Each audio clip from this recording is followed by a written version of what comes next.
قیامت تک ہے نا حضور علیہ السلام کی امت. تو حضور علیہ السلام نے فرمایا کہ میں پوری امت پر گواہ ہوں. تو اس کا مطلب یہ ہے کہ حضور ہمارے درمیان موجود ہیں, ہمارے اعمال سے آگاہ ہیں, ہمیں ملاحظہ فرما رہے ہیں.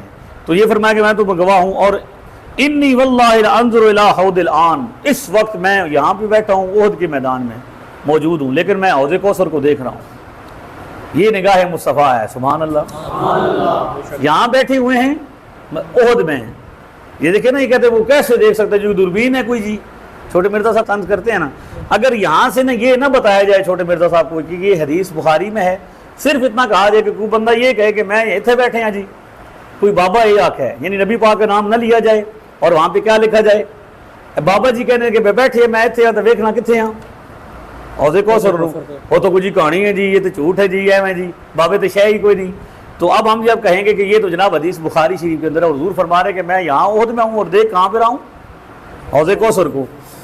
وَإِنِّي قَدْ مَا أُوتِيتُ خَزَائِنَ مَفَاتِحَ الْأَرْضِ, یعنی اس حدیث میں حضور نے سارے عقیدے بتا دیے. کمال نہیں ہے جی کہ میرے پاس مجھے زمین کے سارے خزانوں کی چابیاں دے دی گئی ہیں. جس کو چابیاں دی جاتی ہیں اس کو مالک نہیں بنایا جاتا کہ نہیں بنایا جاتا. جس بندے کے پاس چابی ہوتی ہے خزانے کی تو اس کو مالک ہوتا ہے, یا یعنی مالک بنایا ہے. وَإِنِّي وَاللَّهِ مَا أَخَافُ بَعْدِي أَن تُشْرِكُوا, اور خدا کی قسم حضور نے اٹھائی, نبی پاک نے کیا قسم اٹھائی, خدا کی قسم, مجھے اپنے بعد اس بات کا خوف نہیں ہے کہ تم شرک کرو گے. شرک کا کوئی خوف نہیں ہے. اب جو بندہ نبی پاک کے اس فرمان کے بعد امت کو مشرک کہتا ہے, وہ نبی پاک کے اس فرمان کے خلاف کرتا ہے کہ نہیں کرتا. اور نبی پاک گارنٹی دے گی, سرٹیفکیٹ دے گی کہ میری امت شرک نہیں کرے گی. اور وہ کہتے ہیں جی سب سے زیادہ شرک کہاں پہ ہو رہا ہے, پاکستان میں ہو رہا ہے. تو اسے سمجھایا جائے کہ جناب 3596 نمبر بخاری شریف کھولو تھوڑی جی, اور اس وچ دیکھو تو وَلَٰكِنْ أَخَافُ أَن تَنَافَسُوا فِيهَا, ہاں اس بات کا خوف ہے کہ تم دنیا داری میں کیا ہو جاؤ گے, لگ جاؤ گے, اس میں ہو جاؤ گے. تو حضور علیہ السلام کی امت کبھی شرک نہیں کرے گی. امت وہ ہے جو کثیر ہے, حق وہ ہے جو زیادہ ہے مسلمانوں میں, ٹھیک ہے, اور اس کی پیروی کرنی ہے. جو الگ ہوتا ہے, جدا ہوتا ہے, وہ کیا ہے, فرقہ ہے. یہ سمجھ آ گیا آپ کو مکمل؟ اچھا, اب دوسری طرف جو دوسری ایکسٹریم پہ جو کہہ رہے ہیں شرک ختم ہو چکا ہے, ان کی بھی آپ ہٹ دھرمی کا لیول دیکھیں کہ بالکل ننگا اور اریاں شرک ہوتے ہوئے دیکھ کے بھی انہوں نے آنکھیں بند کی ہوئی ہیں. کیا اس وقت اہل تشیع کے ممبروں پر ان کا جو ایک خاص اسکول آف تھاٹ ہے نصیریہ, ان کے ذاکرین قابض نہیں ہیں, اور وہ اعلانیہ نعوذ باللہ علی اللہ حسین جل جلالہ یہ الفاظ استعمال کرتے ہیں, علی رازق, علی خالق, نعوذ باللہ, اور باقاعدہ اہل تشیع کے علماء نے ان پہ کفر کے فتوے دیے ہیں. تو وہ ہے تو مسلمانوں کا ہی گروہ ہے نا, یہودی عیسائیوں میں سے تو نہیں وہ آئے, مسلمانوں کا ہی گروہ ہے. تو کلمہ گو بھی ہے, اللہ کے نبی علیہ السلام کو بھی آخری پیغمبر مان رہا ہے, اس کے باوجود سیدنا علی کے بارے میں بھی اس طرح کی بات کر کے, تو وہ کلمہ گو مشرک کیا وہ نہیں ہے؟ اہل تشیع خود مانتے ہیں کہ ہاں جی ہماری صفوں میں کلمہ گو مشرک موجود ہیں. سید جواد نقوی صاحب نے باقاعدہ کہا ہے کہ اعلانیہ شرک ہے, تو وہ کلمہ گو مشرک ہے نا, ان کو آپ کافر مشرک تو نہیں کہیں گے. کافر مشرک تو ہوں گے یہودی, عیسائی, ہندو, بدھسٹ, یہ تو کلمہ گو مشرک ہے نا. اور اہل سنت کے ہاں بھی صوفیاء کے اندر پہلے تو یہ طبقہ بہت بڑے لیول پہ تھا, ابھی بھی اس کی باقیات جو ہے وہ جاہل صوفیاء کے اندر موجود ہیں. حلولیہ, جن کا یہ عقیدہ ہے کہ اللہ تعالیٰ انسان کے اندر حلول کر جاتا ہے, نعوذ باللہ من ذالک. اور یہ اتنا ایک مانا ہوا عقیدہ ہے صوفیاء کے ہاں کہ تصوف پہ جو پہلی باقاعدہ کتاب لکھی گئی فارسی زبان کے اندر, عربی میں تو اس سے پہلے بھی کتابیں موجود تھیں, فارسی زبان میں کشف المحجوب لکھی گئی. علی بن عثمان حجویری المتوفا 465 ہجری, انہوں نے تصوف کے 12 فرقے لکھے ہیں, اور اس میں انہوں نے لکھا کہ 10 جو ہیں یہ حق پر مبنی ہیں اپنے فروعی اختلافات کے باوجود, لیکن جو آخری 2 ہیں نا وہ گمراہی پر مبنی ہیں. اور ان میں سے انہوں نے ایک کہا حلولیہ, جن کا یہ عقیدہ ہے کہ اللہ انسان کے اندر حلول کر جاتا ہے, نعوذ باللہ, جس کی ہی آپ ایک سمجھ سکتے ہیں کہ فارم کسی حد تک یہ وحدت الوجود کا عقیدہ ہے. اگرچہ اگر اس کی تعویل ان سے پوچھی جائے تو وہ کچھ اور کرتے ہیں, اس پہ تو ہم فتویٰ نہیں لگاتے, لیکن جو عموماً وحدت الوجود کی تعبیر کی جاتی ہے وہ تو بڑی غلط ہے. ہماؤست پینتھیزم کا عقیدہ کہ خالق اور مخلوق میں کوئی فرق نہیں, خالق نے ہی مخلوق کا روپ نعوذ باللہ دھار لیا ہے. تو یہ حلولیہ کو تو خود صوفیاء اہل سنت کے گمراہ کہتے ہیں. تو یہ حلول کا عقیدہ کیا شرک کا عقیدہ نہیں ہے؟ حادث کو قدیم سے الگ کرنے کا نام توحید ہے. حادث ہم ہیں اور قدیم اللہ ہے. اور جب کوئی کہے کہ دونوں چیزیں ایک ہیں اور پھر کہ ہک ہے جڑا ہک کی ڈھوں آ کے وہ کافر و مشرک ہے، جب یہ اشعار بولے جائیں کہ ایک کو جو دو کہہ دے وہ کافر و مشرک ہے، حالانکہ ایک کو دو کہنا ہی توحید ہے. خالق کو مخلوق سے الگ کرنے کا نام، قدیم کو حادث سے الگ کرنے کا نام توحید ہے. تو یہ عریاں شرک ہمیں نظر آ رہا ہے. ابھی تو میں ان چیزوں کی بات ہی نہیں کر رہا کہ جو فزیکلی آپ یوٹیوب پہ ویڈیوز دیکھ سکتے ہیں، لوگ قبروں کو ڈائریکٹ سجدہ کر رہے ہیں. اس میں پھر وہ اس تفریق میں پڑ جاتے ہیں، یہ سجدہ تعظیمی نہیں ہے، سجدہ عبادت نہیں ہے، سجدہ تعظیمی ہے. وہ ہم ان بحثوں میں نہیں پڑھتے. کیا مسلمان کو یہ زیب دیتا ہے کہ قبر کے آگے جا کے جھک جائے؟ پھر ہندو جب ہمارا مذاق اڑاتے ہیں کہ یار ہم تو پھر بھی کھڑے ہوئے کو پوجتے ہیں، تم تو لیٹے ہوئے کو پوجتے ہو، پھر ہمیں برا نہیں لگنا چاہیے جب ہماری حرکتیں ایسی ہیں. ویسے علماء تو اسے کنڈیم کرتے ہیں، لیکن ان علماء کی جرت ہے کہ ان لوگوں کو روکیں، کیونکہ مزارات کے اوپر تو انہی علماء اور انہی پیر عظام کا قبضہ ہے. انہی مزارات کے اوپر ان بزرگوں کو کھڑے ہو کے کوئی گالی دے، سارے روکنے کے لیے پہنچ جائیں گے. اور اسی مزار کے اوپر اللہ کو گالیاں دی جا رہی ہیں. جی، شرک کرنے والا اللہ کو گالی دیتا ہے. سورہ مریم میں آیا کہ قریب ہے آسمان پھٹ پڑے، زمین شک ہو جائے اور پہاڑ ریزہ ریزہ ہو جائیں، ان دعوا للرحمن ولدا، جو رحمان کے لیے بیٹا تجویز کرتے ہیں. یعنی یہ بھی ایک شرک کی فارم ہے. اگر زمین و آسمان اور پہاڑوں کے احساسات ہوں تو ان پہ پھٹ پڑے جو اللہ کے ساتھ شرک کرتے ہیں. تو یہ اس قسم کے عقائد کرنا، جو چیزیں اللہ کے ساتھ خاص تھیں وہ غیر اللہ کے ساتھ کرنا، تو کیا یہ شرک کی کیٹیگری میں فال نہیں کرے گا؟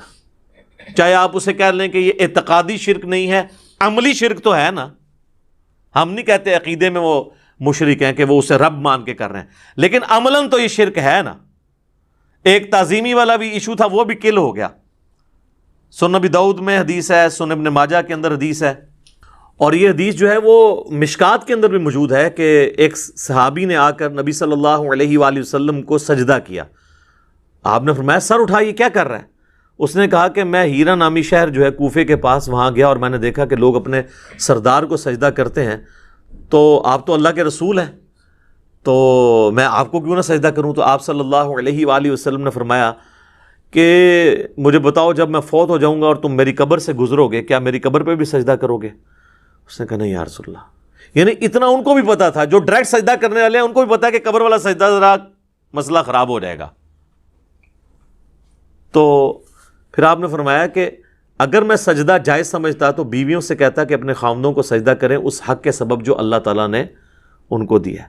آپ اندازہ کریں ایک صحابی کا اجتہاد بھی نبی علیہ السلام نے ریجیکٹ کر دیا ہے، کیونکہ کتاب و سنت کی تعلیمات کے خلاف تھا. اجتہاد انہوں نے اپنی جگہ بالکل ٹھیک کیا تھا، لیکن کتاب و سنت سے ٹکرا رہا تھا. تو سجدہ تعظیمی تو ویسے ہی اس امت میں ختم ہو چکا ہے. ان بحثوں میں ڈالنا، اور انہی بحثوں نے راستہ کھولا ہے. وہ کہتے ہیں جی جو قبر پہ سجدہ کر رہے ہیں نا، آپ اس کو نا یہ کہیں کہ وہ مشرک تو نہیں ہے، لیکن اس کا یہ عمل جو ہے نا وہ حرام ہے، سجدہ تعظیمی کر رہے ہیں. ہاں سجدہ عبادت کرے تو ہم اسے شرک کہہ دیں گے. بھئی سجدہ عبادت اور سجدہ تعظیمی والا چکر تو اس وقت ہوتا ہے جب بندہ زندہ سامنے موجود ہو. ایک بندہ جا کے مٹی کی ڈھیری کے آگے گر رہا ہے تو وہ تو ایکویلنٹ ٹو بت ہے. اور یہ میں اپنی طرف سے نہیں کہہ رہا، مسند امام احمد میں صحیح سند کے ساتھ یہ حدیث موجود ہے، الموطا امام مالک میں بھی ہے، اور مشکات المصابیح کے اندر بھی موجود ہے. نبی علیہ السلام نے اپنے آخری وقت میں یہ دعا کی تھی، اللہم لا تجعل قبری وثنا یعبد، اے اللہ میری قبر کو ایسا بت نہ بننے دینا کہ لوگ اس کی پرستش شروع کر دیں. رسول اللہ کی قبر پہ ہمارے ماں باپ اولاد سب قربان، اور آپ اپنی قبر کو خود کہہ رہے ہیں کہ یا اللہ اسے بت نہ بننے دینا. زندہ بندے کو سجدہ کرنا اور ہوتا ہے، لیکن قبر پہ اسی شخص کو جا کے کرنا، نبی علیہ السلام نے اس کے لیے لفظ وثن، بت کا لفظ استعمال کیا. اور اس کے آگے بھی الفاظ ہیں، اشتد غضب اللہ علی قوم اتخذوا قبور انبیائہم مساجدا، اللہ تعالیٰ کا شدید غضب ہوتا ہے ایسی قوم کے اوپر جو اپنے نبیوں کی قبروں کو سجدہ گاہ بناتے ہیں. اور یہ جو آخری والے الفاظ ہیں نا، یہ تو بخاری اور مسلم دونوں میں موجود ہے کہ اللہ کی لعنت ہو یہود و نصارہ پر جنہوں نے اپنے نبیوں کی قبروں کو سجدہ گاہ بنا لیا تھا. یہ بڑی لمبی حدیث ہے، انشاءاللہ یہ جب موقع آئے گا میں اس کو اسی ویڈیو کے اندر بیان کر دوں گا. ابھی محل نہیں کہ میں اس کو ڈیٹیل کے ساتھ بیان کروں. ابھی تو میں یہ تمہیدی گفتگو کر رہا تھا اس حوالے سے. اب آ جائیں میرے بھائیوں اس حدیث کی طرف جس کو آؤٹ آف کانٹیکسٹ کوٹ کیا جاتا ہے.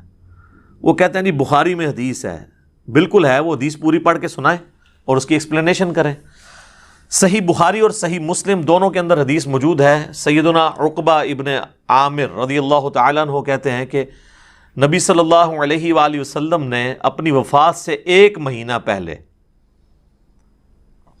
غزوہ احد کے شہداء پر ان کی شہادت کے آلموسٹ 8 سال کے بعد دوبارہ سے جا کر نماز جنازہ پڑھی ان کے قبرستان میں، اور آپ نے خطبہ قبرستان میں دیا کیونکہ عبرت والا خطبہ تھا. اور بخاری مسلم کے الفاظ ہیں کہ نبی علیہ السلام ہم سے اس طرح گفتگو کر رہے تھے جس طرح آپ زندوں اور مردوں دونوں سے جدا ہو رہے ہیں. یعنی وہ قبرستان بھی تھا ہم سے بھی. اور آپ صلی اللہ علیہ وآلہ وسلم نے فرمایا کہ دیکھو مجھے اپنے بعد تم سے یہ خطرہ تو اب باقی نہیں رہا کہ تم شرک کرنے لگو، البتہ مجھے اس بات کا ڈر ہے کہ تم دنیا کی مال کی محبت میں پھنس جاؤ گے. اور پھر آگے الفاظ ہیں کہ پھر اس مال کی محبت میں تم ایک دوسرے کو قتل کرو گے جس طرح اگلے لوگوں نے قتل کیا، اور پھر تم بھی تباہ و برباد کر دیے جاؤ گے جس طرح اگلے لوگ تباہ و برباد کر دیے گئے. وَلِعَاذُ بِاللَّهِ تَعَالَى. اور اب یہ حدیث پہ 15 منٹ بولا جا سکتا ہے کہ نبی علیہ السلام کی وفات کے بعد کس طریقے سے یہ معاملات بگڑے اور بنو امیہ نے کس طریقے سے نبی علیہ السلام کی اس امت کے اوپر ظلم ڈھائے اور ایک فتنوں کی تار بن گئی. میری کئی ایک ویڈیوز اس کے اوپر گواہ ہیں. جنگ جمل صفین اور نہروان میں سیدنا علی رضی اللہ تعالیٰ عنہ اس امت میں ایک آخری کوشش تھے کہ اس فتنے کو کسی طریقے سے دبایا جاتا، لیکن ان کی شہادت ہو گئی. فتنہ دبا نہیں.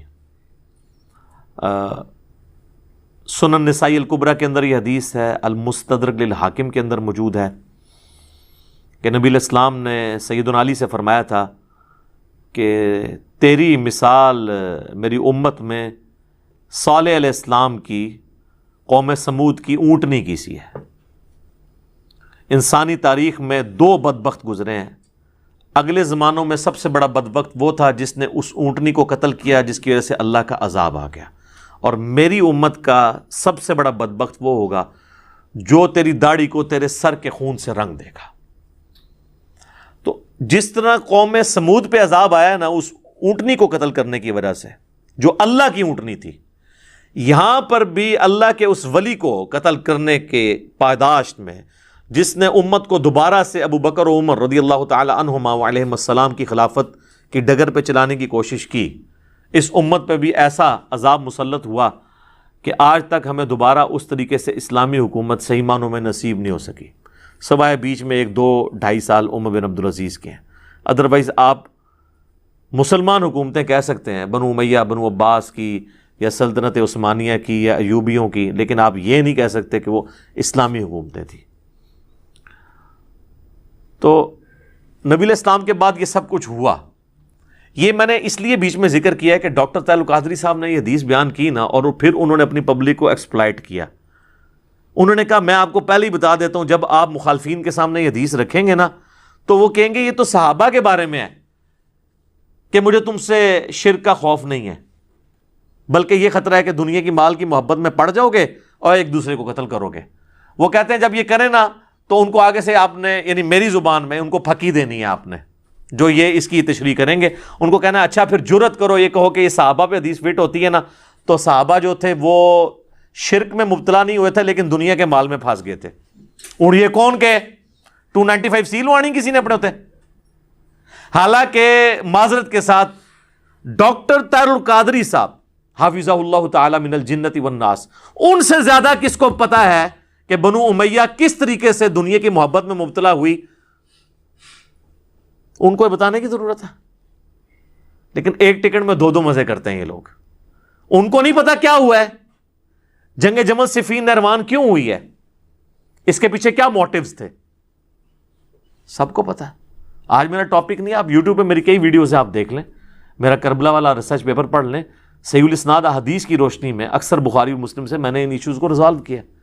تو وہ کہتے ہیں آپ نے ان کو یہ کہنا ہے تو وہ خود بخود بیک فوٹ پہ چلے جائیں گے. نہ سر، ہم نہیں جائیں گے. آل امیہ کے خدمت گزار تو چلے جا سکتے ہیں، ہم تو نہیں جا سکتے. ہم تو پہلے ہی جناب چلتی پھرتی 302 ہیں علمی. کہ میرے بھائیوں واقعی ایسا ہوا ہے. اچھا دوسرا، اگر آپ نے محتاط اس کی تشریح کرنی ہے تو آپ یوں کریں کہ نبی علیہ السلام کے ڈائریکٹ مخاطبین صحابہ تھے. آپ فرمایا تم سے مجھے شرک کا خدشہ نہیں مگر دنیا کے مال میں پھنس جاؤ گے. اور صحابہ کے ذریعے پوری امت کو خطاب تھا. یہ بات تو طے ہے کہ پوری امت دنیا کے مال کے فتنے میں نہیں پھنسی. چند لوگ تو ہمیشہ اس فتنے سے آزاد رہتے ہیں نا. تو ہم کہتے ہیں صحابہ رہے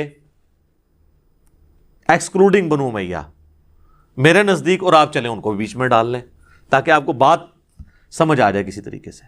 تو نبی علیہ السلام کے مبارک زمانے میں صحابہ وہ گروہ تھے کہ جو حق پر قائم رہے اور ان سے شرک کا صدور نہیں ہوا، اور دنیا کی مال کی محبت میں وہ لوگ پھنسے جو نبی علیہ السلام کی وفات کے بعد مرتد ہو گئے.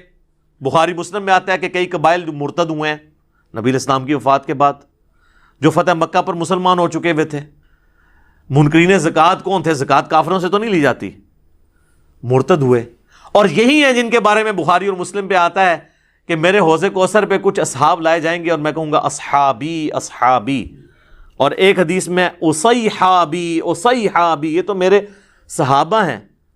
تو مجھے بتایا جائے گا آپ کو نہیں پتا، آپ کے بعد یہ دین سے الٹے قدم پھر گئے تھے اور انہوں نے دین میں بدعتیں جاری کر دی تھی. تو نبی علیہ السلام کہتے ہیں پھر میں بھی اس وقت وہی کہوں گا جو عبد صالح عیسیٰ ابن مریم کہیں گے، اے اللہ جب تک میں ان میں موجود رہا ان پر گواہ تھا، جب تو نے مجھے اٹھا لیا پھر تو ہی ان پر گواہ ہے. اب تیری مرضی ہے، تیرے بندے چاہے انہیں عذاب دے چاہے بخش دے. اور نبی علیہ السلام فرماتے ہیں پھر میں کہوں گا سحقن سحقن لمن غیر بعدی، ان کو مجھ سے دور کر دو جنہوں نے میرے بعد میرے دین کو بدل دیا. اچھا اس حدیث کے راوی کہتے ہیں کہ یہ وہ لوگ ہوں گے جو نبی علیہ السلام کی وفات کے بعد مرتد ہو گئے اور سیدنا ابوبکر نے ان کے خلاف قتال کیا. سیدنا ابوبکر کے دور میں جو مرتد ہوئے اور حضرت ابوبکر کے دور سے پہلے وہ مسلمان تھے، وہ کون ہیں؟ بریلوی، دیوبندی، اہل حدیث، شیعہ، یا قانوناً صحابہ. اسی لیے اصحابی اصحابی کے الفاظ ہیں. یہ لے آتے ہیں امتی امتی والے طریق کو، وہ الگ سے ہے. یہاں تو اسپیسیفکلی یہ ہے. تو دنیا کی محبت میں ہی ہوئے نا، زکوٰۃ دینے سے انکار کیا دنیا کی محبت میں ہی کیا نا، تو پڑھے تو تھے. ہاں خلفائے راشدین سابقون الاولون سیدنا ابوبکر، عمر، عثمان و علی رضی اللہ عنہم اجمعین وعلیہم السلام اجمعین، اور ان کے پیٹرن پہ چلنے والے لوگ وہ اس فتنے سے آزاد رہے.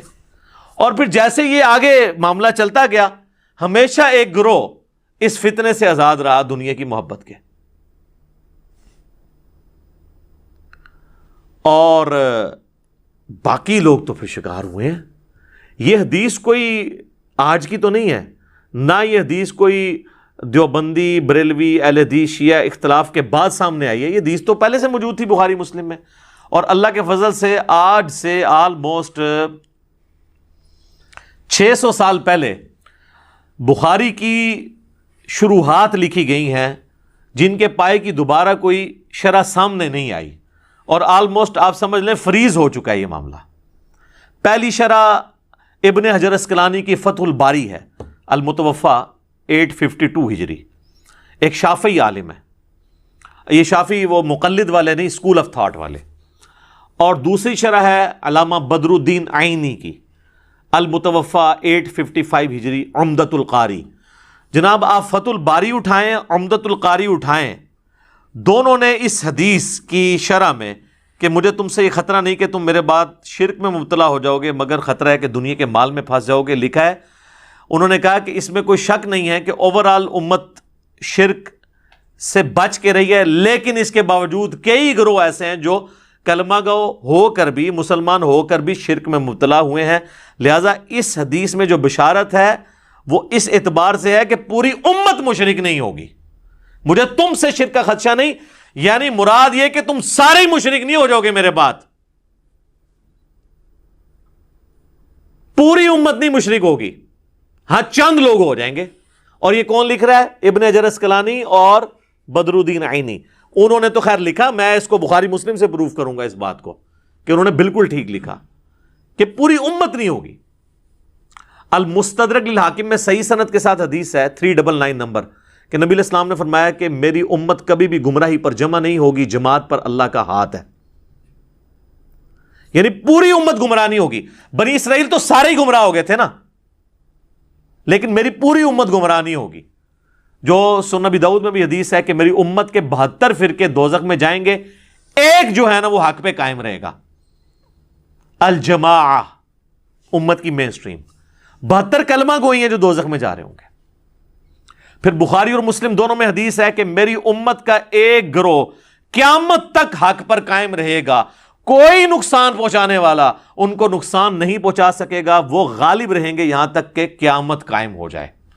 ایک گروہ، باقیوں کے لیے تو کہہ دیا 72 جب کہہ دیے دوزخ میں ہے تو ایک کے لیے۔ لہذا وہ جو حدیث ہے نا مجھے تم سے شرک کا خدشہ نہیں مگر دنیا میں مبتلا ہو جاؤ گے، تو وہ جو شرک کے خدشے سے پاک ہے نا وہ ایک ہی گروہ ہے، لیکن دنیا کی محبت میں ہو جائے گا، اور اس میں کئی لوگ ہوں گے جو نہیں بھی ہوں گے۔ یہ جو بخاری اور مسلم کی حدیث ہے نا، اس کی شرح جو ہے نا وہ ایک اور حدیث سے ہو جاتی ہے جو سنن نبی داؤد کے اندر ہے اور مشکات میں بھی، کہ قیامت اس وقت تک قائم نہیں ہوگی جب تک میری امت کے قبائل مشرکین سے جا کر نہ مل جائیں اور بتوں کی پوجا نہ شروع کر دیں۔ نبی علیہ السلام نے فرمایا کہ بتوں کی پوجا وہ شروع کر دیں گے میری امت کے لوگ، تو وہ پہلے بت پرست نہیں ہوں گے، بعد میں شروع کریں گے، ورنہ جو پہلے بت پرست تو حضور کے زمانے میں موجود تھے۔ اور میری امت میں 30 جھوٹے دجال پیدا ہوں گے جو دعوے نبوت کریں گے۔ وَأَنَا خَاتَمُ النَّبِيِّينَ لَا نَبِيَّ بَعْدِي، اور میں خاتم النبیین ہوں، میرے بعد کوئی نبی نہیں۔ اور میری امت کا ایک گروہ قیامت تک حق پر قائم رہے گا، کوئی نقصان پہنچانے والا ان کو نقصان نہیں پہنچا سکے گا۔ یہ جو آخری الفاظ ہیں نا یہ وہی ہیں جو بخاری اور مسلم میں تھے، اور پوری حدیث سے پتہ چلا کہ امت میں گمراہیاں آئیں گی لیکن ایک گروہ حق پر قائم رہے گا۔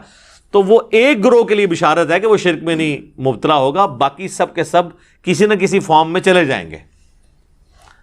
تو یہ اس حدیث کی شرح احادیث کی روشنی میں میں نے کی، اور بزرگوں کے اقوال تو میں نے پہلے بتا دیے ہیں فتح الباری سے اور عمدۃ القاری سے، تاکہ کسی کو وہم نہ آئے کہ یہ اپنی کوئی ذاتی تفسیر بیان کر رہا ہے۔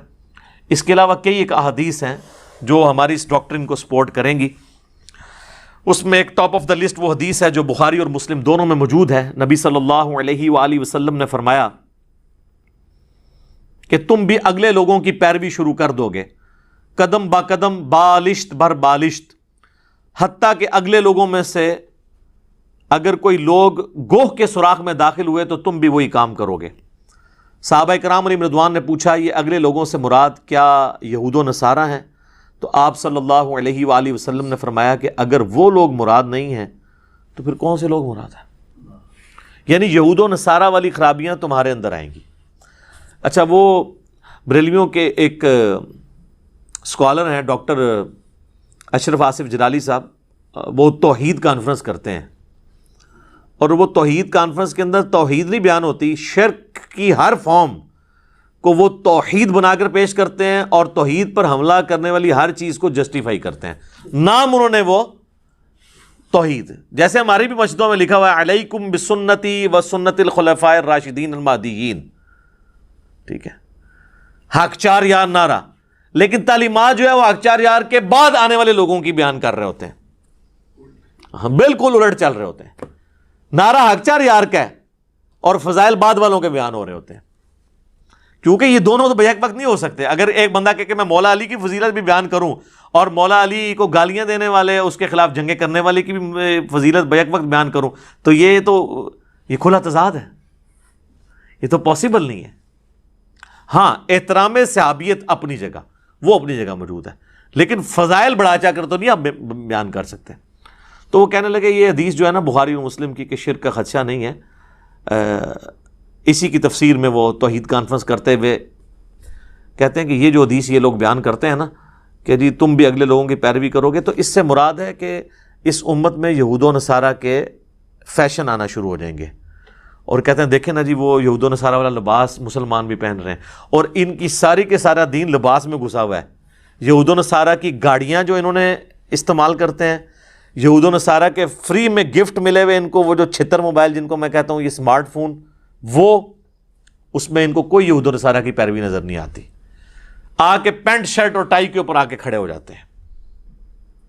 حالانکہ یہ جو حدیث ہے سنن ابی داؤد کی، من تشبہ بقوم فہو منہ، جس نے جس قوم کی مشابہت اختیار کی وہ ان میں سے شمار کیا جائے گا، اس سے مراد مذہبی جو ہے وہ مشابہت ہے۔ کوئی شخص صلیب لٹکا لیتا ہے یا سکھوں والا کڑا پہن لیتا ہے یا ماتھے پہ سندور لگا لیتا ہے، باقی جو دنیاوی اعتبار سے تو تہمت جو ہے وہ ہندو بھی پہن رہے ہیں، مسلمان بھی پہن رہے ہیں، ٹائی ہندو بھی پہن رہے ہیں، سکھ بھی پہن رہے ہیں، عیسائی بھی پہن رہے ہیں۔ ویٹیکن سٹی کے پوپ نے تو ٹائی کو نہیں لگائی ہوئی ہے، سلیب لٹکائی ہوئی ہے، تو سلیب نشان ہے، ٹائی ایک الگ سے چیز ہے۔ تو ان کا سارے کا سارا دین پھر اس میں گھس جاتا ہے، اور کہتے ہیں جی یہ یہود و نصارہ کے فیشن کی بات ہے کہ نبی علیہ السلام نے فرمایا کہ تم بھی وہی کام شروع کر دو گے، اس سے مراد شرکیہ چیزیں نہیں ہیں۔ ہم کہتے ہیں نا، آپ لوگ اکثر کہتے ہیں نا یہ شان نزول دسو جی، کہتے ہیں نا اے لبو اٹھ پھر شان نزول تو میں دسنا اے، بلکہ لبنا کیا تو میں لب لیا جائے اور پھڑو انہوں سنبھالو۔ اس کا شان نزول جو ہے وہ جامعہ ترمذی میں موجود ہے، شان ارشاد، وہ حدیث مشکات کے اندر بھی موجود ہے کہ نبی صلی اللہ علیہ وآلہ وسلم غزوہ حنین کے موقع پر اپنے اصحاب کے ساتھ جا رہے تھے، راستے میں ایک درخت دیکھا جسے ذات انوات کہا جاتا تھا، اور مشرکین جنگ پہ جانے سے پہلے اپنا اسلحہ اس کے اوپر لٹکاتے تھے جنگ میں برکت کے لیے کہ ہمیں اس کی برکت سے فتح نصیب ہو جائے گی، جس کی باقیات آج تک ہیں۔ آپ بھی درباروں پہ جو درخت ہیں ان کے اوپر آپ مختلف کلرز کی ٹاکیاں اور وہ جو ہے وہ کپڑے کے ٹکڑے باندھتے ہیں۔ تو صحابہ نے کہا کہ یا رسول اللہ آپ بھی ہمارے لیے کوئی اس طرح کا ایک درخت مقرر کر دیں کہ ہم بھی وہاں پہ برکت کے لیے اسلحہ لٹکائیں۔ تو نبی علیہ السلام کو جلال آیا، فرمایا سبحان اللہ، اللہ پاک ہے، معذوف تھا عما یشرکون، ہر اس شرک سے جو اس کے ساتھ منسوب کیا جاتا ہے۔ پھر آپ نے فرمایا تو تم نے وہی بات کر دی جو موسیٰ علیہ السلام کے ماننے والوں نے کی تھی۔ پھر نبی علیہ السلام نے سورۃ الاعراف کی آیت نمبر 138 تلاوت کی کہ موسیٰ علیہ السلام کے اصحاب جب ان کے ساتھ ایک بت کے پاس سے گزر رہے تھے جس پہ لوگ دھیان کر کے بیٹھے تھے، انہوں نے کہا آپ بھی ہمارے لیے کوئی اللہ کا ایک بت مقرر کر دیں کہ ہم اس پہ دھیان کریں۔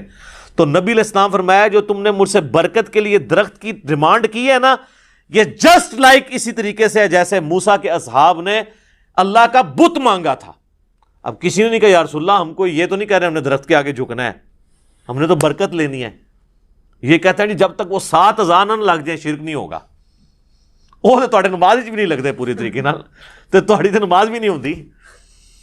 کہانیاں بنائی ہوئی ہیں، صحابہ کو نہیں پتا تھا کہ یا رسول اللہ ہم تو برکت کے لیے کہہ رہے ہیں، صرف اسلحہ ٹچ کرنا ہے، آپ ہمیں پکڑ کے بتوں کے اوپر ڈال رہے ہیں کہ یہ بت کھڑا کر رہے ہیں، ہم آپ کے تربیت یافتہ ہیں، ہم نے کہاں سے؟ پھر آپ نے وہاں پہ فرمایا کہ تم بھی اگلے لوگوں کے پیچھے چل پڑو گے۔ یہ وہی حدیث بخاری اور مسلم کی، اس کی شرح شان نزول، شان ارشاد یہ ہے۔ یہ فیشن کے بارے میں نہیں، شرکیہ ایکٹیویٹیز کے بارے میں، اور واللہ وہ شرکیہ ایکٹیویٹیز جن کو آپ ماننے کے لیے تیار نہیں ہوں گے کہ شرکی ہیں۔ آپ کو یہ کہا جانا ہے کوئی درخت ہے اس کے ساتھ لوگ برکت کے لیے کوئی چیز ٹچ کرتے ہیں، آپ کہیں گے جی بدعت کہنا، جی اس کو شرک تو نہ کہیں۔ نبی علیہ السلام تو کہہ رہے ہیں یہ تو بت کے مترادف ہے۔ یہ آپ نے فرق دیکھا ہے؟ امام الموحدین صلی اللہ علیہ وآلہ وسلم کی تربیت آپ کوئی موقع نہیں جاننے دیتے تھے۔ کتاب الجمعہ چیپٹر میں حدیث ہے صحیح مسلم کے اندر، ایک صحابی خطبہ دے رہے تھے، انہوں نے کہا من یطع اللہ ورسولہ فقد رشدا، جو کوئی اللہ اور اس کے رسول کی اطاعت کرے وہ کامیاب ہو گیا۔ وَمَن يَعْصِهِمَا فَقَدْ غَوَا، اور جو ان دونوں کی نافرمانی کرے وہ گمراہ ہو گیا۔ فرمایا بئس الخطیب وانت، کتنا برا خطیب ہے تو، یہ کسی عربی سے ذرا پوچھیے گا، جب کسی کو کہا جائے بئس الخطیب انت، وہ اسی طرح ہی بولا جاتا ہے۔ عربیوں کو آپ کبھی دیکھیں نا، جس طرح ہمارے پٹھان بھائی آپس میں عام گفتگو میں لگتا ہے لڑ رہے ہیں، عربی بھی بالکل ایسے ہی لگتا ہے، ان کا ایک اپنا سٹائل ہے۔ تو نبی صلی اللہ علیہ وآلہ وسلم نے فرمایا کہ بڑا برا خطیب ہے تو، تجھے چاہیے تھا تو کہتا وَمَن يَعْصِ اللَّهَ وَرَسُولَهُ فَقَدْ غَوَىٰ، جو اللہ اور اس کے رسول کی نافرمانی کرے وہ گمراہ ہو گیا۔ واللہ لٹریچر میں، ڈکشنری میں دیکھا جائے تو اس صحابی کے جملے میں کوئی خرابی نہیں تھی، آؤٹ آف کانٹیکسٹ بھی نہیں تھا۔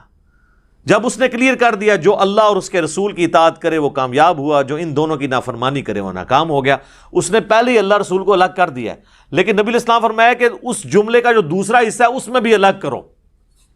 لیکن یہ کیا کہتے ہیں، ہیک کیا ہے، ہیک کیا ہے، ہیک کیا ہے، جڑا ہیک کی ڈو آکھے وہ کافر و مشرک ہے۔ ہم کہتے ہیں جو ڈو کی ہیک آکھے وہ کافر و مشرک ہے۔ اور نبی علیہ السلام نے فرمایا کہ تو کتنا برا خطیب ہے۔ اور یہی حدیث سنن نبی داؤد میں اس کے آگے الفاظ ہیں، آپ فرمایا قم اذهب، اٹھ اور ادھر سے نکل جا، ابھی تو اپنی شکل دور کر ادھر سے۔ یہ بڑے سخت الفاظ ہیں اس شخص کی طرف سے کہ وَإِنَّكَ لَعَلَىٰ خُلُقٍ عَظِيمٍ، سورۃ القلم میں جسے کہا گیا، جن کا اخلاق بڑے اعلیٰ درجے کا تھا۔ لیکن توحید کے معاملے میں نبی علیہ السلام بہت سینسٹیو تھے، اور اسی سینسٹیوٹی کا پھل پھر آپ دیکھتے ہیں کہ صحابہ کرام علیہم رضوان توحید کے معاملے میں اس قدر سخت تھے کہ وہ کسی کا لحاظ نہیں کیا کرتے تھے، جس کا سب سے بڑا ثبوت جو ہے وہ سیدنا ابوبکر کا خطبہ ہے نبی علیہ السلام کی وفات کے اوپر۔ کم از کم بخاری میں 4 جگہ وہ خطبہ آیا ہے۔ سیدنا ابوبکر نبی علیہ السلام کی وفات کے بعد، بخاری کے الفاظ ہیں، انٹر ہوتے ہیں حجرہ عائشہ میں، نبی علیہ السلام کا کفن مبارک ہٹا کر بوسہ دیتے ہیں ماتھے پہ، اور کہتے ہیں اللہ کے رسول، اللہ آپ پہ 2 موتیں جمع نہیں کرے گا، ایک موت آپ کو آنی تھی وہ آئی، اب ہمیشہ کی آخرت کی یعنی زندگی شروع ہوگی۔ کیونکہ باہر سیدنا ابوبکر کھڑے، سیدنا عمر کھڑے تلوار لے کے، جو کہے گا حضور فوت ہو گئے، تو وہ اس کا رد سیدنا ابوبکر نے کیا، بھی ایک موت ہی آنی ہے۔ حضرت عمر کا یہ خیال تھا کہ جس طرح حضرت موسیٰ علیہ السلام 40 دن کے لیے کوہ طور پہ گئے ہیں، نبی علیہ السلام بھی ڈورمنٹ پوزیشن پہ گئے ہیں، واپس آ جائیں گے۔ باہر نکلے اور لوگ حضرت عمر کے گرد جھمگٹا بنائے کھڑے ہیں، انہوں نے کہا عمر کو چھوڑو اس کے حال پہ، تم میری طرف آؤ۔ اور انہوں نے سٹیج پہ اپنے ممبر پہ چڑھتے ہوئے پہلا جملہ بولا جو پاکستان کے قانون میں 295C یہ بدبخت لگوا دیتے، من کانا یعبد محمدن فإن محمدن قد مات، جو کوئی تم میں سے محمد کی عبادت کرتا ہے یا کرے گا، یہ دونوں معنی ہوں گے، مضارع کا صیغہ، تو جان لے کہ محمد مر چکے۔ وَمَن يَعْبُدُ اللَّهَ، اور جو کہ اللہ کی عبادت کرتا ہے اور کرے گا، فَإِنَّ اللَّهَ حَيٌّ لَا يَمُوتُ، تو جان لو کہ اللہ کو کبھی موت نہیں آئے گی، وہ ہمیشہ کے لیے زندہ ہے۔ کسی صحابی نے اٹھ کے نہیں کہا کہ ابوبکر یہ فرضی جملوں سے آپ کیوں سہارا لے رہے ہیں، یا آج کی وہ زبان میں تنو اور کوئی آیت نہیں لبھی، تنو اور کوئی حدیث نہیں لبھی، تو کولو جملے پڑھنا ہے، تو پڑھ وَمَا أَرْسَلْنَاكَ إِلَّا رَحْمَةً لِلْعَالَمِينَ، یہی کہتے ہیں نا، یہ مشورہ دیتے، تو پڑھ قُلْ إِن كُنتُمْ تُحِبُّونَ اللَّهَ فَاتَّبِعُونِي، تو پڑھ إِنَّ اللَّهَ وَمَلَائِكَتَهُ يُصَلُّونَ عَلَى النَّبِيِّ اللَّهُمَّ صَلِّ عَلَى مُحَمَّدٍ وَعَلَى آلِ مُحَمَّدٍ، تو پڑھ مَن يُطِعِ الرَّسُولَ فَقَدْ أَطَاعَ اللَّهَ، تو پڑھ إِنَّا أَرْسَلْنَاكَ شَاهِدًا وَمُبَشِّرًا وَنَذِيرًا وَدَاعِيًا إِلَى اللَّهِ بِإِذْنِهِ وَسِرَاجًا مُنِيرًا، تنو اور کوئی شے نہیں لبھی، تو کولو جملے بنا رہے ہیں۔ پھر سیدنا ابوبکر نے اپنے اس جملے کی دلیل میں قرآن سے 2 آیات پڑھی، سورہ آل عمران کی آیت نمبر 144، وما محمد الا رسول قد خلت من قبلہ الرسل افإن مات او قتل، محمد تو نہیں تھے مگر ایک رسول، اگر یہ مر جائیں یا قتل کر دیے جائیں تو کیا تم دین سے الٹے قدم پھر جاؤ گے؟ اور جو کوئی دین سے الٹے قدم پھرے گا اللہ کا کوئی نقصان نہیں کرے گا، اور ثابت قدم رہنے والوں کو اللہ جزا دے گا۔ اور پھر آپ نے سورہ الزمر کی آیت نمبر 30 پڑھی، انک میت وانہم میتون، اے نبی تمہیں بھی موت آنی ہے اور ان کو بھی مرنا ہے۔ یہ 2 آیات حضرت ابوبکر نے یہ 2 آیات پڑھی ہیں حضور کی میت کے اوپر، اور میں کہتا ہوں یہ نبی علیہ السلام کی کامیابی ہے کہ آپ نے ایسی ٹیم پروڈیوس کی ہے جو ان کی وفات پر توحید کو آشکار کرنے والی آیات پڑھ رہی ہے ان کی شان میں نہیں پڑھ رہی. یہ نبی علیہ السلام کی کامیابی ہے. ورنہ نبی علیہ السلام نے ایک اور عیسیٰ ابن مریم بن جانا تھا. اور یہ آپ کی تعلیمات کی برکت ہے. صحیح بخاری میں حدیث ہے, دیکھنا میری شان کو اس طرح بلند نہ کرنا جس طرح نصارہ نے کر دیا عیسیٰ ابن مریم کو, اور ڈیوینٹی میں کلیم کر دیا میں اللہ کا بندہ اور اس کا رسول ہوں, مجھے اللہ کا بندہ اور اس کا رسول ہی کہنا. تو سر پھر صحابہ نے دیکھے نا کیسی نصیحت پلے باندھی ہے کہ حضور کی میت کے اوپر گفتگو کیا ہو رہی ہے. یہ نبی علیہ السلام کی کامیابی ہے, یہ آپ کی تربیت کا اثر ہے. اچھا, اور اگر ناسخ و منسوخ کو بھی دیکھا جائے, یہ تو حدیث جو ہے نا وہ تو حضور کی وفات سے 1 مہینہ پہلے کی ہے کہ مجھے تم سے شرک کا خدشہ نہیں, اور وہ میں نے بتایا آؤٹ آف کانٹیکسٹ یہ کوٹ کرتے ہیں. ہم آپ کو نبی علیہ السلام کی بیماری کے دنوں کی پھر حدیث بتا دیتے ہیں, 5 دن پہلے کی, 2 دن پہلے کی, 1 دن پہلے کی. وہ بخاری اور مسلم دونوں میں حدیث ہے. اما عائشہ کہتی ہیں کہ نبی صلی اللہ علیہ وآلہ وسلم کے وفات کے دن قریب تھے, اور آپ پر مرض کی جب شدت ہوتی تھی تو آپ اس تکلیف کی وجہ سے اپنے چہرہ مبارک سے چادر کو بار بار ہٹاتے تھے, اور پانی کا ایک برتن تھا اس سے ہاتھ گیلا کر کے تو وہ بخار کی گرمی کو ٹھنڈا کرتے تھے, اور ساتھ ساتھ کہتے جاتے تھے لعن اللہ الیہود والنصارى اتخذوا قبور انبیائہم مساجدا, اللہ کی لعنت ہو یہود و نصارہ پر, انہوں نے اپنے نبیوں کی قبروں کو سجدہ گاہ بنا لیا تھا. اور اما عائشہ کہتی ہیں اگر ہمیں یہ خطرہ نہ ہوتا کہ لوگ رسول اللہ کی قبر پہ سجدے شروع کر دیں گے تو میں اپنے حجرے کو عام زیارت کے لیے کھول دیتی, یعنی حجرے کی دیوار گرا دیتی, ورنہ تو اجازت لے کے جانا پڑتا تھا کیونکہ اما عائشہ کی وہاں پہ رہائش تھی, تو ان کا میں اوپن کھول دیتی. لیکن ہمیں خطرہ تھا کہ حضور اپنی وفات کے وقت ہمیں ڈرا رہے تھے اس بات سے کہ کہیں حضور کی قبر پہ سجدے نہ ہو. تو اس وقت اما عائشہ نے کیوں نہیں کہا یا رسول اللہ آپ تو مہینہ پہلے ابھی خطبہ دیا آپ نے کہ مجھے شرک کا کوئی خوف نہیں ہے, تو اب یہ آخری وقت آپ کو دوبارہ خوف کس چیز کا لاحق ہے, کس چیز کا خدشہ ہے آپ کو؟ اتنا آسان کام نہیں ہے. ان کو پتا تھا کہ اس کا کیا مطلب ہے اور اس کا کیا مطلب ہے. اور صحیح مسلم میں تو الفاظ ہیں کہ نبی علیہ السلام نے اپنی وفات سے 5 دن پہلے, 5 کے الفاظ ہیں, خطبہ دیا اور فرمایا آگاہ ہو جاؤ, اگلے لوگوں میں سے جب کوئی نبی فوت ہو جاتا تھا یا کوئی نیک بندہ, لوگ اس کی قبر پہ سجدے شروع کر دیتے تھے, اور میں تمہیں منع کرتا ہوں کہ میرے ساتھ یہ کام نہ کرنا. کسی نے نہیں کہا یا رسول اللہ آپ کو کیا ٹینشن ہے, آپ کو اللہ نے گارنٹی دے دی ہے کہ آپ کی امت شرک نہیں کرے گی. اور پھر وفات کے دنوں میں مسند امام احمد میں اور الموطا امام مالک میں مشکات میں بھی حدیث موجود ہے, نبی علیہ السلام دعا کیا کرتے تھے اللہم لا تجعل قبری وثنا یعبد, اے اللہ میری قبر کو ایسا بت نہ بننے دینا کہ لوگ اس کی عبادت کریں. نبی علیہ السلام نے اپنی مبارک قبر کو جس پہ ہمارا تن من دھن ماں باپ اولاد سب قربان, اس قبر کو بھی بت سے تشبیہ دے دی کہ اگر اس کی بھی عبادت کی جائے گی. اور پھر آگے الفاظ ہیں اشتد غضب اللہ علی قوم اتخذوا قبور انبیائہم مساجدا, اللہ تعالیٰ کا شدید غضب نازل ہوتا ہے یا ہو ایسی قوم پر جو اپنے نبیوں کی قبروں کو سجدہ گاہ بناتی ہے. ایک اور بڑی رکت انگیز حدیث ہے, اما عائشہ ہی روایت کرتی ہیں, بخاری اور مسلم کے الفاظ ہیں کہ حضور کی بیماری کے دن تھے, مسلم میں الفاظ ہیں کہ آپ کے آخری دن چل رہے تھے, اور حضور کی 2 بیویاں 3 بیویاں ایک جگہ جمع ہیں, اما عائشہ, ام سلمہ, ام حبیبہ. تو ام سلمہ اور ام حبیبہ آپس میں گفتگو کر رہی ہیں کہ جب ہم حبشہ گئے تھے تو ہم نے وہاں ایک ماریا نام کا گرجا دیکھا تھا جہاں پہ کچھ تصویریں لٹکی ہوئی تھیں.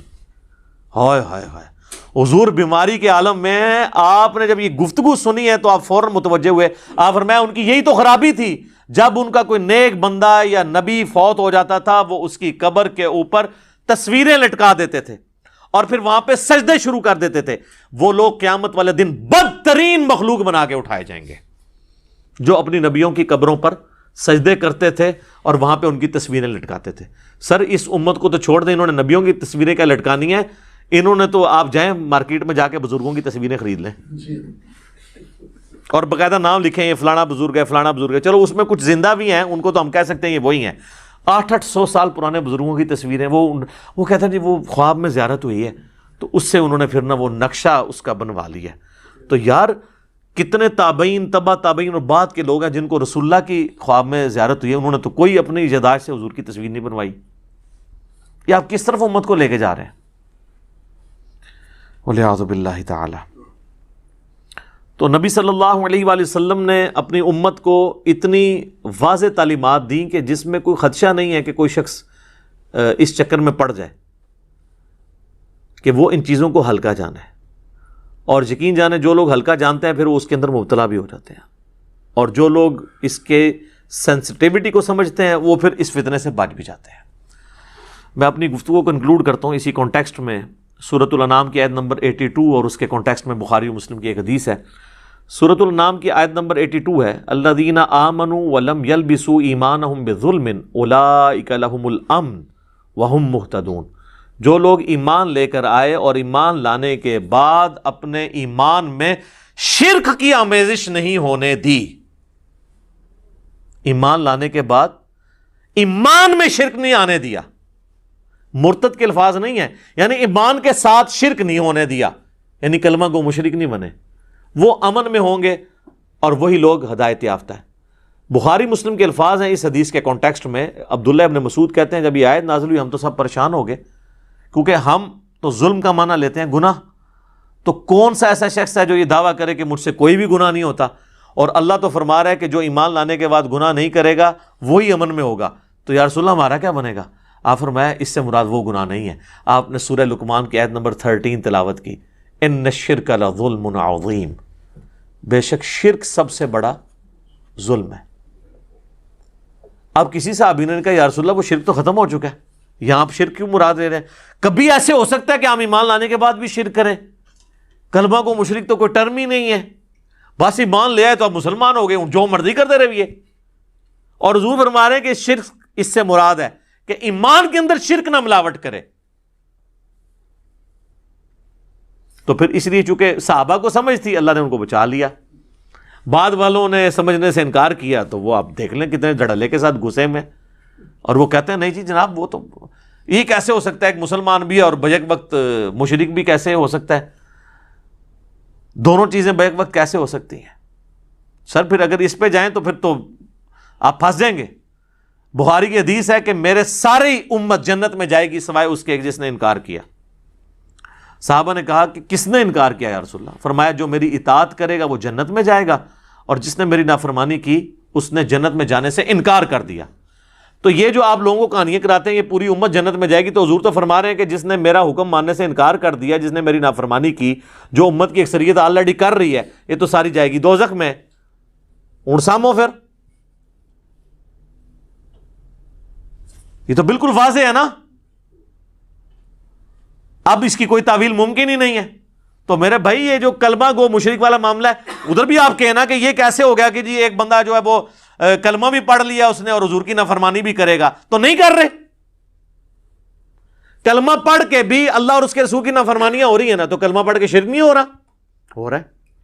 صحیح مسلم میں حدیث ہے جس مسلمان کے جنازے میں ایسے 40 لوگ شریک ہوں جو شرک نہ کرتے ہوں، اللہ تعالیٰ ان 40 لوگوں کی شفاعت اس کے حق میں قبول کر لے گا۔ تو کسی نے حضور سے نہیں پوچھا یا رسول اللہ یہ آپ ایمبیگوس جملہ بول رہے ہیں، جنازہ تو پڑھتا ہی وہ ہے جو مسلمان ہو، ہندو نے تو مسلمان کا جنازہ نہیں پڑھنا آ کے، تو آپ یہ کیوں کہہ رہے ہیں؟ تو آپ کلمہ کو مشرک کو ہی کہہ رہے تھے، بالکل واضح ہے۔ اسی طریقے سے ایک حدیث ہے مسند امام احمد میں بھی اور جامعہ ترمذی میں بھی، ہمارے صبح و شام کے اذکار کارڈ میں بھی موجود ہے، بلو والے میں بھی ہے اور گرین والے میں بھی، فرض نماز کے بعد والے اذکار میں بھی اور صبح و شام کے اذکار میں بھی، کیونکہ وظیفہ ایسا ہے اس میں بڑے زبردست الفاظ ہیں، کبھی اس کی طرف آپ کی توجہ نہیں گئی ہے کہ جو شخص فجر کی نماز پڑھنے کے بعد تشہد کی حالت میں بیٹھے بیٹھے 10 دفعہ پڑھ لے لا الہ الا اللہ وحدہ لا شریک لہ لہ الملک و لہ الحمد بیدہ الخیر یحیی و یمیت وہو علی کل شیء قدیر، تو نبی علیہ السلام فرماتے ہیں کہ اللہ تعالیٰ ہر بری چیز سے، ہر شیطانی وار سے اسے بچا لے گا اگر وہ فجر کے وقت پڑھ لے تو شام تک، اور اگر کوئی مغرب کے بعد پڑھ لے تو صبح تک، سوائے اس کے کہ وہ شرک کر جائے۔ یہ الفاظ ہے اس میں، شرک کر لے گا تو اللہ کا ذمہ اس سے اٹھ جائے گا۔ تو کسی نے نہیں کہا یا رسول اللہ جو لا الہ الا اللہ وحدہ لا شریک لہ پڑھ رہا ہے انہیں شرک کی تو کر لینا ہے، کلمہ کو مشرک کیسے ہو سکتا ہے؟ یہاں مرتد کے الفاظ نہیں، شرک کے۔ مرتد والا تو معاملہ الگ ہے، وہ تو آپ سارے مانیں گے کہ جی فتح مکہ پہ کئی لوگ مسلمان ہوئے جو نبی علیہ السلام کی وفات کے بعد سیدنا ابوبکر کے دور میں مرتد ہو گئے.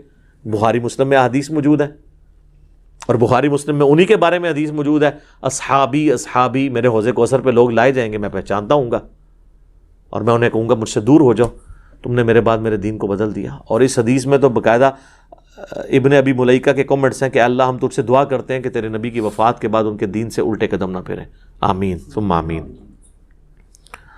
اور ایک اور حدیث جو بخاری اور مسلم میں آتی ہے اس کانٹیکسٹ میں، اسے بھی یاد کر لیں کہ ایک عیسائی تھا، مسلمان ہوا، اور سورۃ البقرہ اور سورہ آل عمران اس نے پوری حضور سے پڑھی، پیچھے کچھ رہ گیا، حتیٰ کہ حضور نے اسے اپنا کاتب وحی رکھ لیا، لیکن پھر وہ جا کے دوبارہ عیسائی ہو گیا. آپ کے تحت تو اس نے کلمہ پڑھا تھا، مسلمان ہوا، کاتب وحی ہوا، تو اسے دوبارہ اب شرک کرنا ہی نہیں چاہیے تھا. عیسائی شرک ہی کر رہے ہیں نا. تو اور اس نے وہاں جا کے یہ بکواس کرنی شروع کر دی کہ اس نبی کو تو کچھ نہیں آتا، جو میں لکھ دیتا ہوں وہی ہوتی ہے، نعوذ باللہ. یہ بات تو ٹھیک ہے کہ نبی علیہ السلام امی تھے، لیکن نعوذ باللہ یہ کہنا کہ آپ کو پتہ نہیں ہے، بڑی ذمہ داری سے آپ وہی لکھواتے تھے اور کراس پھر سن کے چیک کرتے تھے کہ کیا لکھا ہے. پھر ایک سے زیادہ کاتبین وہی تھے. اب چونکہ نبی علیہ السلام کی نبوت کے بارے میں اس نے یہ بات کی تھی تو اللہ کا معجزہ یہاں پہ ظاہر ہونا تھا، ورنہ تو نبی علیہ السلام کی نبوت ڈاؤٹ فل ہو جاتی لوگوں کی نظر میں. آپ نے فرمایا اس کو زمین قبول نہیں کرے گی. ہائے ہائے ہائے. جناب بخاری مسلم کے الفاظ ہیں، اسے جب زمین میں دفنایا گیا لاش باہر، اگلے دن اور گہری قبر کھودی گئی، دفنایا گیا لاش باہر. پھر لوگوں میں چیما گوئیاں شروع ہو گئیں کہ ہو سکتا ہے کہ یہ حضور کے ساتھی نکال دیتے ہیں قبر باہر، اس کو لاش کو باہر نکالتے ہیں. انہوں نے پھر تیسرے دن اتنی گہری قبر کھودی کہ جس کو کہتے ہیں نا پانی تک پہنچ کے بس دفنا کے سائڈ پہ پھر قبر سے باہر لاش. چونکہ حضور نے فرما دیا تھا، یہ اللہ نے وحی کے ذریعے بتا دیا تھا کہ یہ آپ کے ساتھ جس نے غداری کی ہے نا، اسے دنیا میں عبرت کا نشان. اب وہ اس کی لاش پھر باہر رہی ہے، دفنا اسے قبر نہیں نصیب ہوئی. پھر تو وہ تو سورۃ البقرہ سورہ آل عمران اس نے پڑھی ہوئی تھی. آپ کا فارمولہ لگایا جاتا تو وہ تو اس کو کلمہ پڑھنے کے بعد اس کو مشرک نہیں ہونا چاہیے تھا. یہاں تو پھر بھی کو کہیں گے جی مرتد ہو گیا. تو میں نے جو بیچ میں کتنے دلائل دیے ہیں کہ کلمہ گو بھی یہ کام کر سکتا ہے. لہٰذا اس مسئلے کو سینسٹیو سمجھیں اور ایاک نعبد و ایاک نستعین کو فالو کریں. اس کانٹیکسٹ میں مجھے کئی اور باتیں کرنی ہیں، لیکن پھر اس ٹاپک کی لینتھ زیادہ ہو جائے گی. یوٹیوب پہ میری ایک ویڈیو ہے مسئلہ نمبر 3 دعا صرف اللہ ہی سے، وہ دیکھیں، جس میں میں نے اپنا ایک ریسرچ پیپر ہے دعا صرف اللہ ہی سے وہ پڑھایا ہے، شرک کے حوالے سے جتنے دھوکے دیے جاتے ہیں. اور ایک اور ویڈیو کچھ عرصہ پہلے ریکارڈ ہوئی ہے، وسیلے کے نام پر دھوکہ. ہم جب کبھی بات کرتے ہیں آپ غیر اللہ کو مدد کے لیے پکارتے ہیں، کہتے ہیں نہیں ہم توسل اختیار کرتے ہیں. تو میں نے اس میں بتایا کہ توسل الگ چیز ہے اور ڈائریکٹ پکارنا مدد کے لیے الگ چیز ہے. اور اس میں جتنے یہ وسوسے دیتے ہیں وہ میں نے سب کے سب ایڈریس کیے ہیں. بہرحال یہ اس دور کا ایک بڑے فتنوں میں سے ایک فتنہ تھا جو بخاری و مسلم کی حدیث کو لوگ مس یوز کرتے تھے اور مس کوٹ کرتے تھے، اپنے مطلب سے اس میں چیزیں اپنا لقمہ اس کے منہ میں ڈالنے کی کوشش کرتے تھے. میں نے کوشش کی ہے کہ اس حوالے سے سارے معاملات کو کلیئر کر دیا جائے. میرے بھائیوں، اپنی گفتگو کو کنکلوڈ کرتے ہوئے میں وہ آیت ضرور کوٹ کروں گا جس میں اللہ تعالیٰ نے کیٹاگوریکل ایک ورڈکٹ دی ہے انسانیت کے حوالے سے. وہ ہے میرے بھائیوں سورہ یوسف کی آیت نمبر 106، وَمَا يُؤْمِنُ أَكْثَرُهُمْ بِاللَّهِ إِلَّا وَهُمْ مُشْرِكُونَ. اور لوگوں کی اکثریت اس حال میں اللہ پر ایمان لاتی ہے کہ وہ ساتھ شرک بھی کر رہے ہوتے ہیں. اب اس میں اللہ تعالیٰ نے یہ نہیں فرمایا کہ کافروں کا ذکر ہے، بلکہ وہ ایمان تو اللہ پر لا رہے ہیں، اللہ کو مان رہے ہیں، لیکن اللہ کی نہیں مان رہے جیسا کہ ماننے کا حق ہے. تو یہ آیت بھی اس چیز کا ثبوت ہے کہ ایمان کے باوجود بھی انسان اس گمراہی میں پڑ سکتا ہے کہ وہ پیرلل میں شرک بھی کرتا رہے. اللہ تعالی ہمیں اس عظیم فتنے سے محفوظ فرمائے اور ہمیں اپنے محبوب صلی اللہ علیہ وآلہ وسلم کی تعلیمات پر عمل کرنے کی توفیق عطا فرمائے. آخر میں بڑی عاجزی کے ساتھ آپ سب سے ریکویسٹ کروں گا کیا کہ مرنے سے پہلے اے مسلمان کر لے اس پہ غور، کتابوں کا خدا اور ہے، بابوں کا خدا اور.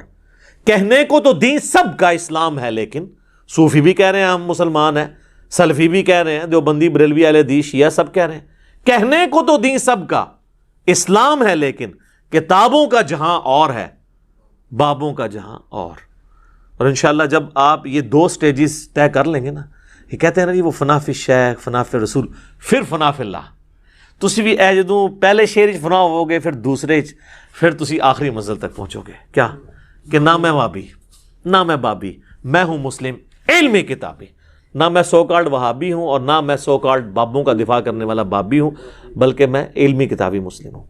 اللہ تعالی ہمیں شرک کے فتنے سے محفوظ فرمائے، اور جو شرک کو جسٹیفائی کرنے کے لیے زور کے ساتھ اور کمر توڑ کوششیں کر رہے ہیں، اللہ تعالیٰ ان کو بھی ہدایت نصیب فرمائے، اور اپنے محبوب صلی اللہ علیہ وآلہ وسلم کی تعلیمات پر چلنے کی توفیق عطا فرمائے۔